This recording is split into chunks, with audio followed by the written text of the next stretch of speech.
ദുനിയാവിലെ ഏറ്റവും മഹത്വമേറിയ ദിവസങ്ങൾ ദുൽഹജ്ജ് മാസത്തിലെ 10 ദിവസങ്ങളാണ്.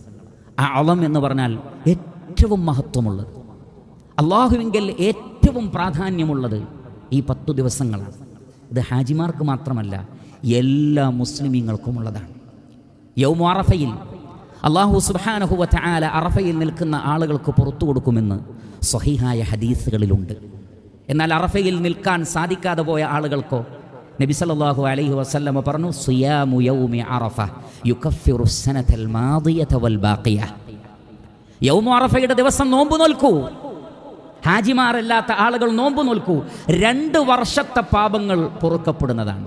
2 വർഷത്തെ പാപങ്ങൾ യൗമു അറഫയുടെ നോമ്പിലൂടെ പൊറുക്കപ്പെടുന്നതാണ്. അറഫയിൽ ഹാജിമാർ ആകാശലോകത്തേക്ക് കൈകളുയർത്തി ധാരാളമായി പ്രാർത്ഥിക്കുന്നുണ്ട്. എന്നാൽ ആ പ്രാർത്ഥന അവർക്ക് മാത്രമാണോ? അല്ല. നബി സല്ലല്ലാഹു അലൈഹി വസല്ലമ പറഞ്ഞു, അഫ്ളലു ദുആഉ യൗമി അറഫ.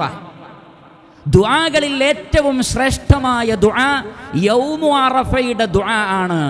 യൗമു അറഫയിൽ ഉള്ളവരുടെ ദുആ എന്നല്ല പറഞ്ഞത്, യൗമു അറഫയുടെ ദുആ ആണ്. ആ ദിവസം ഏതൊരു വിശ്വാസി എവിടെ വെച്ച് ദുആ ചെയ്താലും ഇൻഷാ അല്ലാഹ് അവരുടെ ദുആക്ക് അല്ലാഹു സുബ്ഹാനഹു വ തആല ഉത്തരം നൽകുന്നതാണ്. യൗമുൻ നഹ്റിൽ ഹാജിമാർ ഹദീന അറുക്കുന്നു.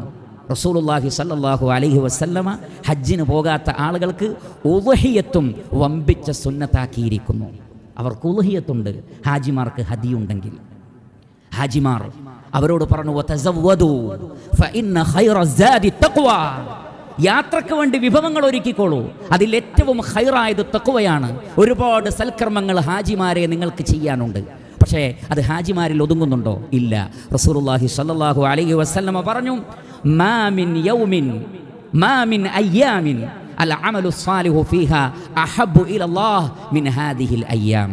അല്ലാഹു സുബ്ഹാനഹു വ തആലക്ക് അമലു സ്വാലിഹാത്തുകൾ ഈ 10 ദിവസങ്ങളിൽ റഹ്മാനായ റബ്ബ് ഇഷ്ടപ്പെടുന്നത് പോലെ മറ്റു ദിവസങ്ങളിൽ ഇല്ല എന്ന് റസൂലുള്ളാഹി സ്വല്ലല്ലാഹു അലൈഹി വസല്ലം പറയുന്നു. എന്ന് പറഞ്ഞാൽ റഹ്മാനായ റബ്ബിന് സൽപ്രവർത്തനങ്ങൾ ഏറ്റവും ഇഷ്ടം ഈ 10 ദിവസങ്ങളിലാണ് മറ്റു ദിവസങ്ങളേക്കാൾ. അത് ഹാജിമാർക്ക് മാത്രമല്ല, സകല വിശ്വാസികൾക്കുമാണ്.